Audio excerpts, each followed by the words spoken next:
Hello and welcome to this online course about Java EE7 creating HTML5 pages with JSF 2.2. My name is Eduardo Moranchel, Java Curriculum Developer at Oracle.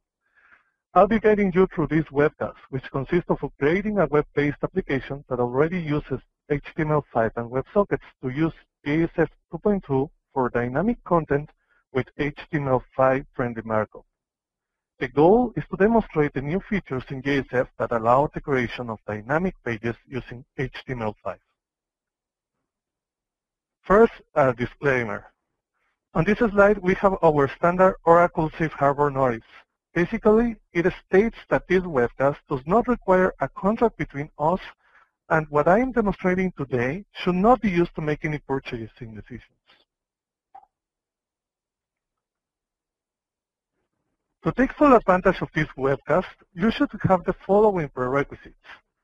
Have some experience with Java Enterprise development, specifically HTML, JavaScript, and Java server faces. You don't have to dominate them, but at least have some exposure to it. Note that in order to follow this tutorial, you need to have the following Oracle products.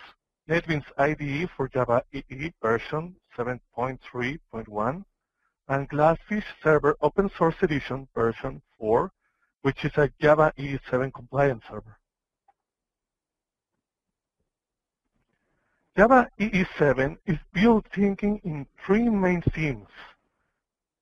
First, developer productivity. This enables developers to write applications faster with easier configuration using annotated objects, reducing the boilerplate code required for common tasks and having a cohesive and integrated platform to develop applications. Meeting the enterprise demands. With APIs such as batch for creating batch jobs, concurrency utilities, and simplifying existing APIs like PJMS API for internal messaging. Finally, HTML5 support, with inclusion of WebSockets, JSON, improvements in the Servlet API, more RESTful web services support, and finally main improvements in JSF, making it the most flexible version to write HTML5 pages. This webcast will focus on the HTML5 part of Java EE7, specifically JSF 2.2. So what are the new features in JSF 2.2? It includes a lot of new features, such as faces flows for creating a flow-based navigation between pages, resource library contracts for creating templates and changing dynamically those templates, allowing some kind of skinability. The view action tag, which allows you to create bookmarkable URLs that actually will have actions inside that will be triggered by JSF. An integrated cross-site request for your resolution in JSF. A file upload component that was introduced as part of the framework. And HTML5 friendly markup support, which we will be seeing in the demonstration. I want to give a primer on the view action tag. The view action tag allows JSF pages to call action methods when a page is loaded. It uses view parameters, so to bind the request parameters when a page is loaded. And this allows you to create bookmarkable JSF pages, such as this URL over here. So in order to show the details of a person in this case, in this page that has this ID, what you do is that you create a view action tag here that will be triggered whenever the page is invoked, and you will bind the ID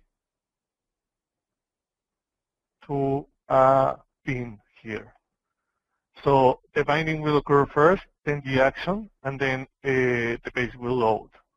Take note that navigation rules still apply, so if you have a navigation rule in your action, just as with any other JSF action, that navigation rule will be triggered.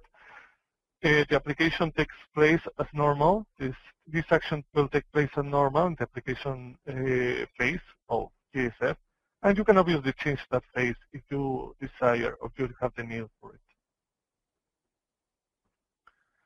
So now knowing that we have this, allowing you to bookmark pages and create more consistent flows in your JSF pages, let's look at the HTML5 part of JSF.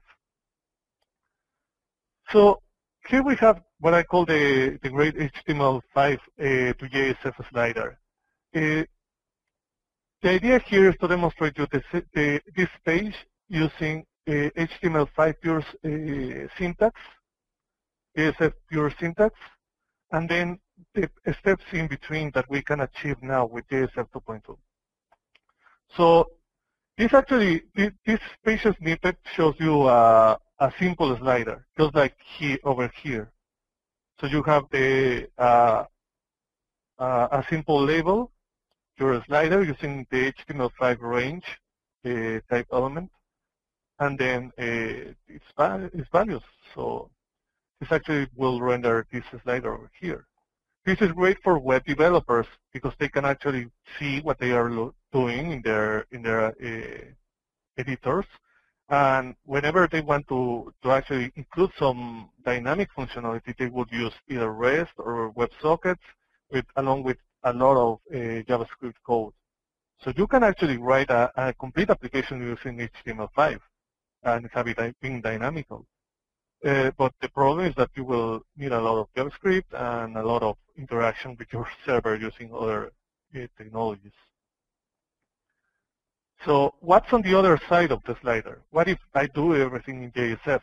If I do everything in JSF, I am handling components instead of page elements. So I have a simple hidden field that will store the value of my slider. I have my grades that will represent the table, the label, and finally the slider itself. This is using an external JSF component library. So we use components instead of HTML markup, and then we have all the dynamic elements using JSF. This means it is handled on the server. The server actually does the conversion, and the data binding to our beans is done here using JSF. The problem, you show this to a web developer, and he will say, "I don't know what you're talking about. These things are not HTML. It will be an HTML after JSF processes it, but right now it doesn't look like one." So this requires you to actually write these pages as Java developers. You can still use Faceless for templating to save a lot of repeated code. So that's a very good advantage for you. But still, the web developer is left in the air about what does this mean actually. So JSF is not restricted to this kind of syntax. If you have a multidisciplinary team, you can move the slider a little to the left. Then you can write as much HTML as possible, like here. You have tables, you have plain labels, and whenever you need components, JSF components and binding, then you introduce your JSF components. So you have JSF components with some HTML for layouts, so web developers can actually see this. You have dynamic elements using JSF, and the pages will require a collaboration between you and the web developer. So you will be handling all the dynamic components, and then the designer will handle the layout. Facelets are still used for templating if need be, and this provides a great advantage, but still, this part in particular, it's kind of hard for the web developer to figure out how it will look like. Sure, it has some data there, but still, for design is not that great, and still in some design tools, it won't appear correctly as a slider. And also, there's another thing. There's an element in HTML5 that actually does this. So in JSF 2.2, you can actually use the native input type range from HTML5 and just do a simple binding using a JSF attribute here. So as you can see, this page is almost entirely HTML5 code. The only thing that changes is here. You have an attribute that will actually bind this input to a bin value. What happens here is that JSF will translate this to a component at runtime.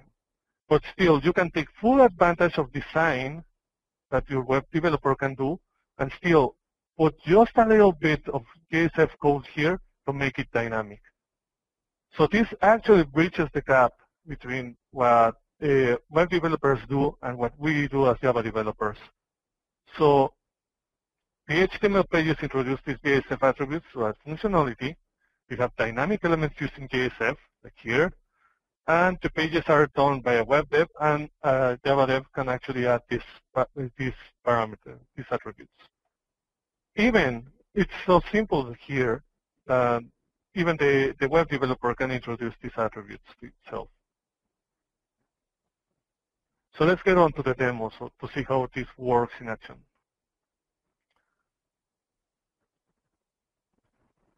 I will share my screen now. Wait a second. Here we go.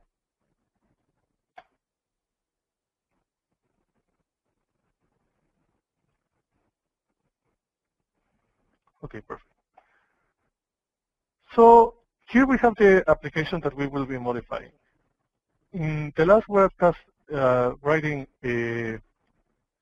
real-time applications with WebSockets and HTML5 in Java EE7, we built this application here. It's a sticker book application.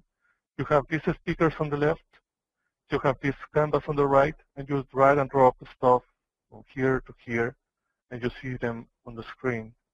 You can actually see this on multiple tabs or windows. So if you open this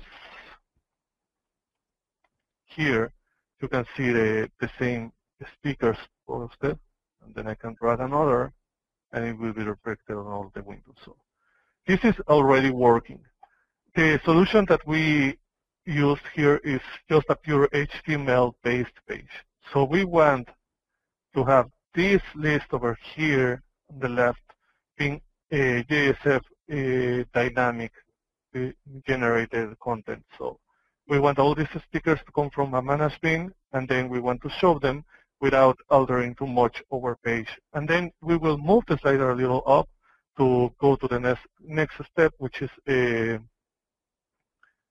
actually showing more JSF code than HTML. So let's go to it. So right now, our applications looks like this. This is the HTML5 to JSF slider that we have. So right now, it looks like this. We want to move it a little forward, just a little bit. So let's see how our application looks like. So here I have the index.html file. It contains the basic styles that we are going to use. As you can see, it uses HTML5 syntax. It has a header. It has a navigation element. It has an aside, where is our stickers lie, actually. We have our content. We have a canvas. We have a footer. And then we have some other tips for debugging purposes. And also here we have the styles that actually gives shape, and the JavaScript that actually does all the magic. So we can modify this to make it a little more JSF-like. So the first thing is that I want to save this version of the HTML for reference. So I will rename this HTML first. I will rename it to something like stickers/1. This is my first version of the stickers application.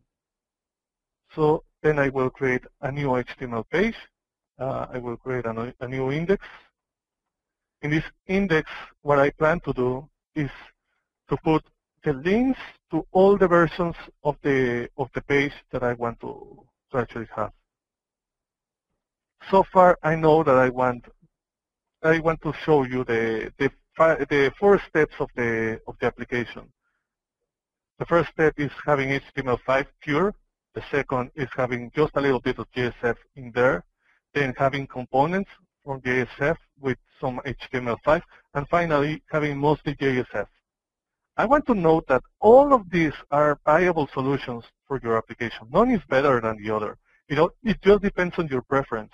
And JSF 2.2 gives you the flexibility to use whatever you need, either HTML5 pure, well, which wouldn't include so much JSF, to some JSF, to mostly JSF, and to all JSF with just the required things to make it HTML5 compliant. So that's what I did here. I pasted these things to these stickers pages versions that I will create. So right now I will save this one. Let's see how it looks like in our application. I will run it again. And then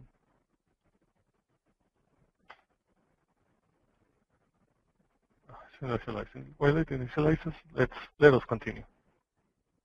So the idea is to have a landing page where I can link to the following pages accordingly. So the next thing that I want to do is to create the dynamic content that I will use on my JSF application. So I want some dynamic content generated in JSF. The thing that I really want is this list of stickers.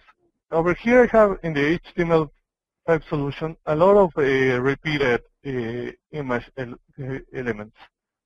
Although they are different images, I really want to generate this dynamically. And it can be done because it's here on the server. I have all the stickers over here. And I can pull this folder, get all these stickers, and return just the relevant part, which is the name of the sticker image. Let me move this over here. So here's the application. Instead of it loads, here we have the links to all the pages. We can see that these 3 doesn't work because we haven't built them yet. So here we have the HTML version. So let's create the bin that I was talking about that will generate a list of these images. So the first thing is to create a new class. I do this by right-clicking, selecting new. Let's select Java class from the list. And then let's call this sticker sheet. So here we have the sheet that will contain all the stickers. And I will actually use this bin to get all the images that I have available. So I will change the package to make it a difference between what I have there in WebSocket. So now I want to do some JSF. And there we go. We begin from this class. JSF, since Java EE 6, it's really simple to configure, at least in the manage bin front. Before, in previous versions, it was kind of difficult to create a bin that can be used on the views. Now it's really simple. You just need to add a couple of annotations. The first is the named annotation. The named annotations comes from the Javax inject package. So this gives the bin a name that I can actually use on my JSF pages. So I will give it a name. The next one is the scope that I want for this bin. As with JSF, we have to give it a simple scope, so it actually knows when to be applied. In this case, it's just an application scope. As you can see, there's a Java Faces application scope. This is deprecated as of Java EE6. You have to use the ones from Java's enterprise context. So they actually do the same stuff, so don't worry about the other. And I will just implement serial disable because it's always good with this kind of bins in the case they need to be sent to different instances or servers. Then I will create the method that will actually give me the list of stickers. So here I have the method that I want to create. So I will copy the code from a snippet that I have over here, and I will go through the code really fast just to show you what it is supposed to do. So here's the code that actually pulls the resources stickers folder for its contents. It gets it from the servlet context object. So using the context, I pull the resources inside this path. And then in this part, I just remove the path the path element of the file name. So I will leave only the alien.png as .png as from .png, because here this will return me the entire resource path. It will return me resources / stickers / alien.png. Well, I just need the alien.png and the raw png. So with this, I will actually substitute that string and remove all the extra stuff that I don't want. Actually, that's the only thing that it does. So with this, I just clean the list of stickers. This actually does all the trick of actually giving me the list of stickers. So it's really simple, as you can see, and here we're done with the management for the view. So the next thing to create is the actual JSF view. So to create the JSF view, I just right-click on my project or anywhere actually. I select New. Let's select Other. And here we can search on the web category, JSF page. There is the JSF page, and give it a name. I know that this is my second version. As you remember, moving my JSF slider. Right here, I left it. I want it to move a little forward. I want to move over here. So this is my second version of my page. So I will leave it stickers /tool, leave it facelets, and then click finish. This will create the JSF page, but it will also add some configuration to our web XML file, or it will create it if it doesn't exist. So let's go to the web XML file first. You can see here that it added some stuff about Java Server Faces. You have the Faces servlet that will actually give you the mapping of where your JSF engine will run. So everything prefixed by Faces / will be handled by the Faces servlet.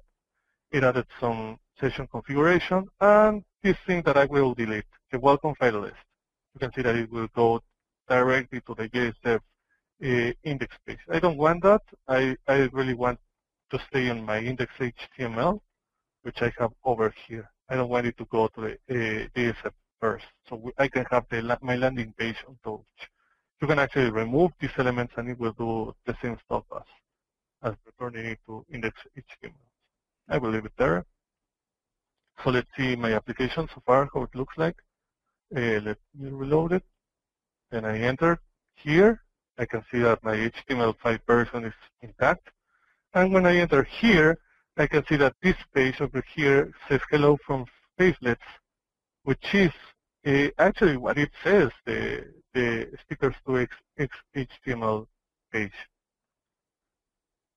So we want now to convert this version of the sticker page into something using JSF with as most HTML5 elements as possible. So how do I do it? Well, it's actually pretty simple. I can actually copy everything in this file, paste it here, and I'm done. But that wasn't fair, right? I mean, well, actually, yeah, I have to finish. Yeah. Remember, we're dealing with HTML files, so you have to close every single element in your page. So let's close them, see what happens.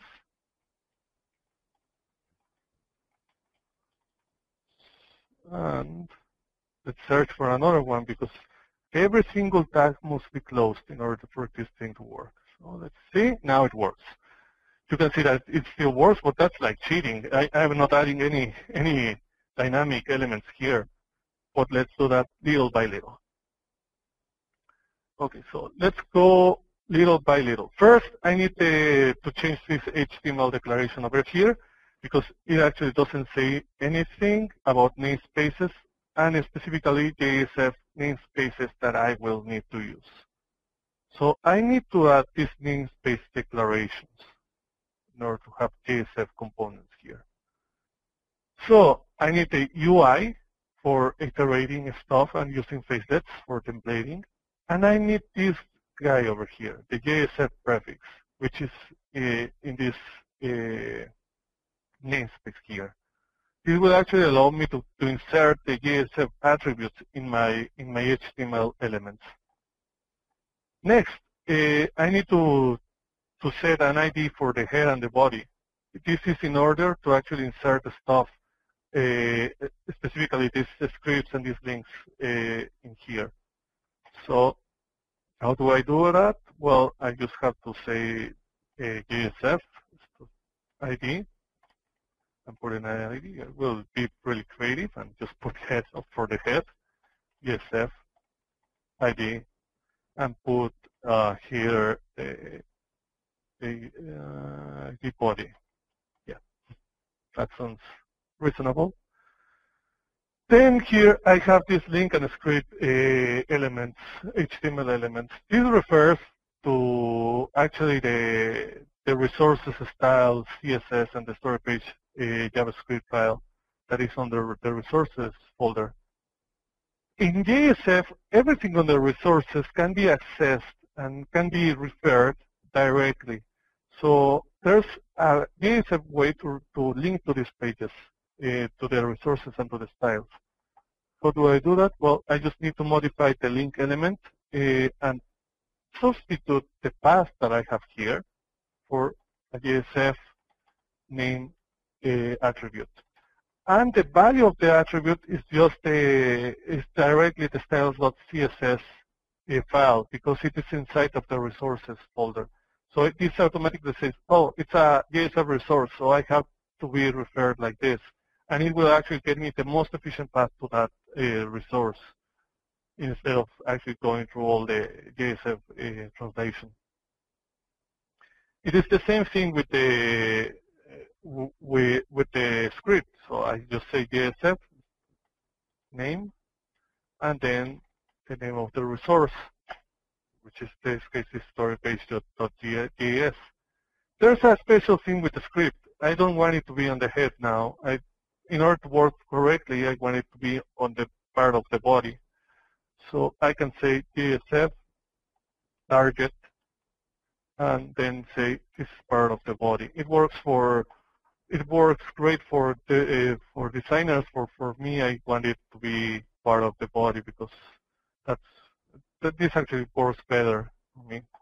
So this will actually add the script as part of this element here, but it can be declared in the head, so we don't mess with designers as they want it to be.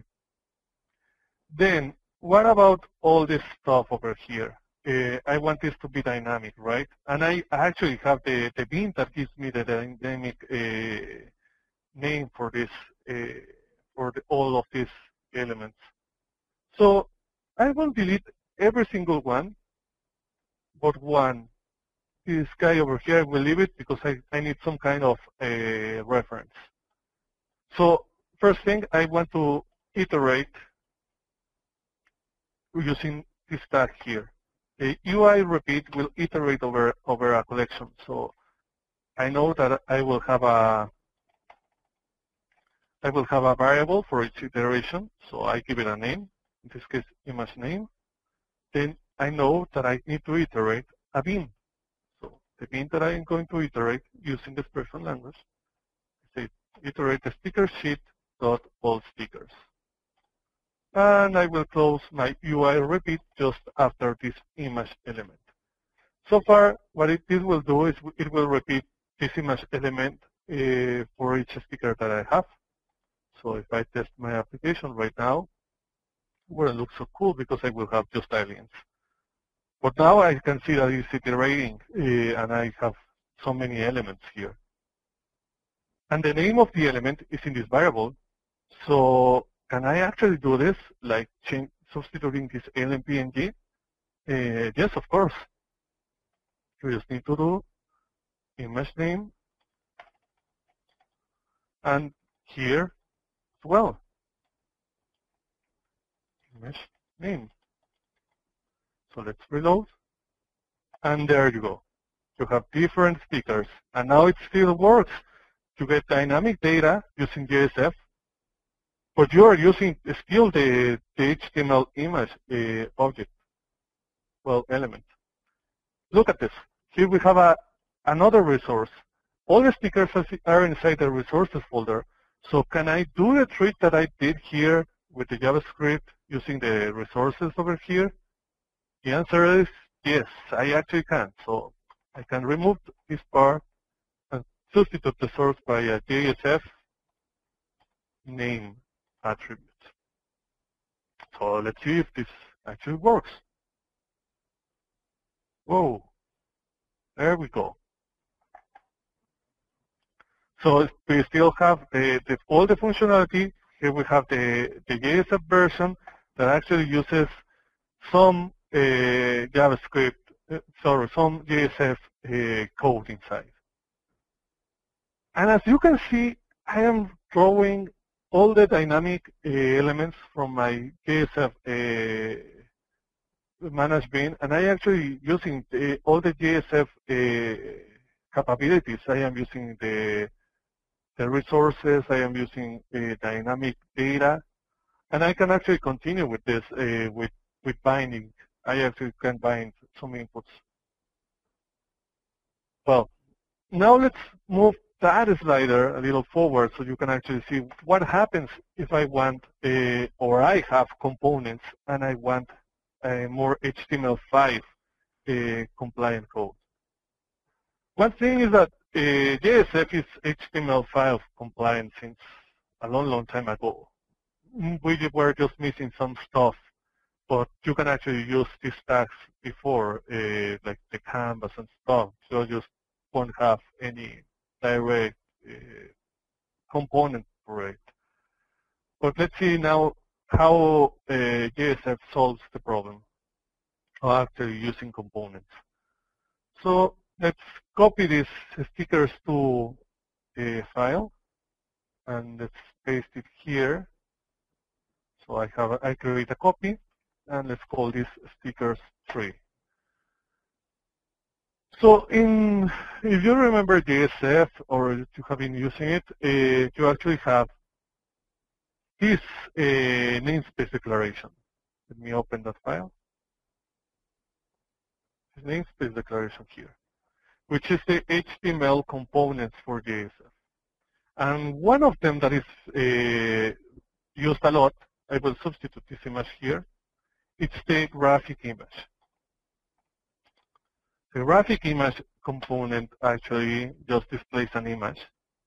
And you give the name of the resource, in this case, Canvas 2. I am duplicating the one below. And you just give it an ID, like here. And I will just copy the style. You have all this in standard JSF. And I can remove this guy over here. So let's test this page. Stickers 3. And there we go. So you can see exactly the same functionality. I have my canvas painted again correctly. So this means that this actually translates to an image. What if we try to do this here? Let's see what happens. So I have my graphic image, just as usual. I remember this JSF name, so I can actually copy this guy over here, remove the JSF part. There we go. Do I have a style? I think I do. So let's cut and let's paste here.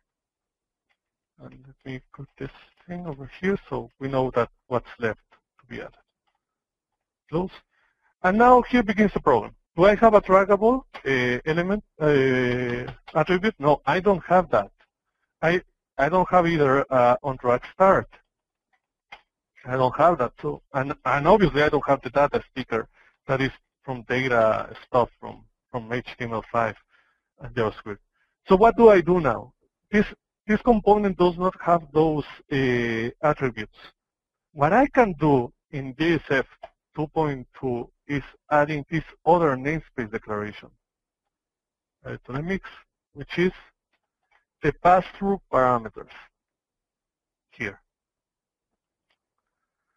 So what this allows me is to write attributes that will be passed through and will be sent directly to the tag and will be rendered directly.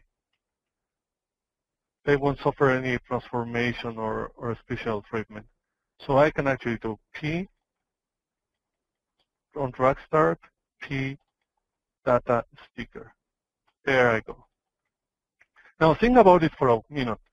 This allows you to extend all the JSF components that generate tags to have any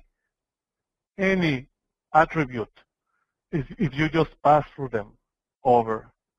So in theory, this will leave my page intact, and I still have all the functionality that I have.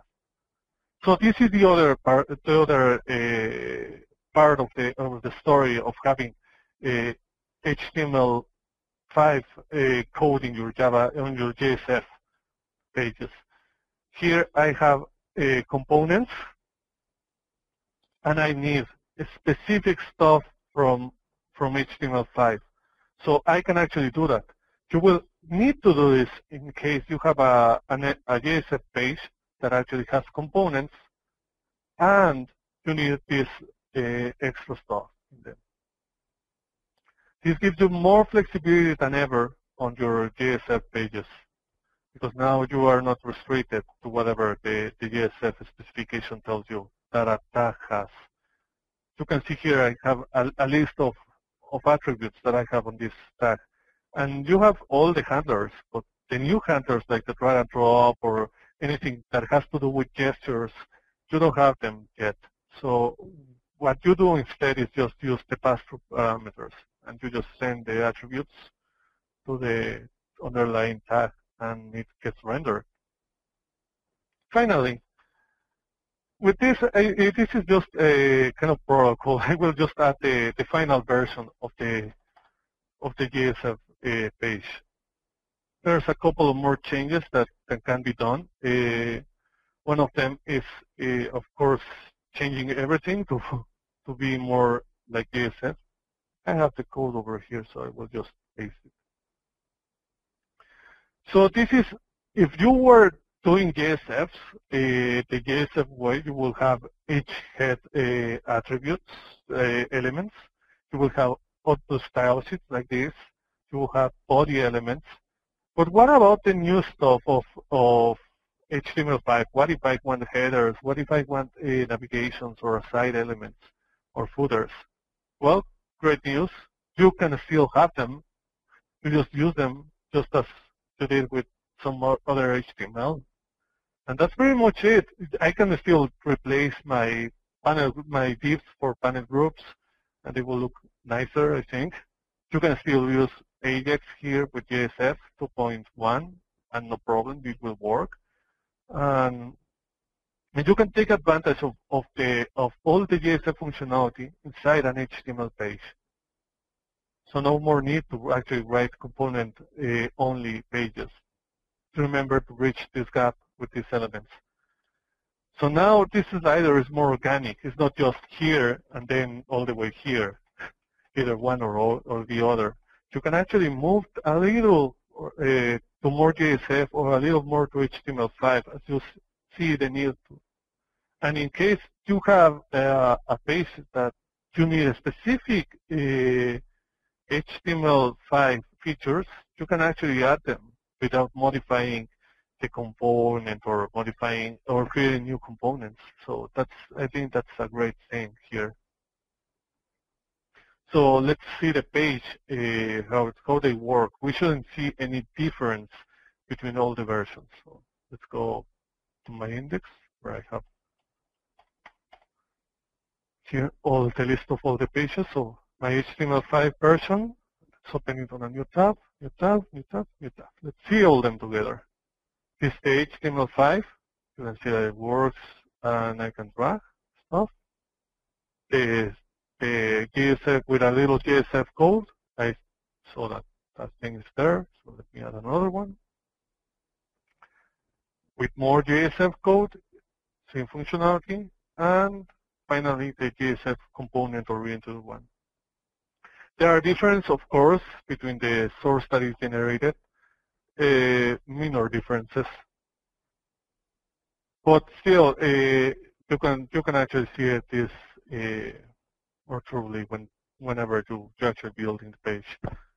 Not that it actually makes much of a difference. So once again, remember, all of them are viable solutions for your application. It is not that this is better than this or vice versa. Now you have the flexibility to choose. Write your HTML5 page, just put a little JSF in there. You have design-friendly pages. You know components, keep using them. But you need something from HTML5, then just add a pass-through parameters, and you're actually done with it. Well, this concludes the tutorial. As you can see, JSF 2.2 provides some precedent flexibility while writing dynamic web pages using HTML5 and JSF 2.2. Java EE7 is more than just JSF 2.2. Download the Java EE7 SDK and begin developing applications with EE7 today. You can find the SDK as well as comprehensive documentation at Oracle/Java EE over here. Glassfish 4 is an open source server that runs Java EE7 applications. It contains a full or web profile specification implementation. Download it and test it and use it to test your applications today from glassfish.org. Talking about technology in Java EE7, did you notice something that could be improved, or perhaps you have a great idea for an API that could be incorporated in future versions? Make the future Java. Join the Java community process and be part of the joint effort of creating a better and more complete platform. Remember, Java specifications are open for people like you. Get involved and join the community. Join your local Java user group and be part of the vibrant Java community. Learn more, exchange ideas, practices, or techniques, and adopt a Java specification request for the next generation APIs.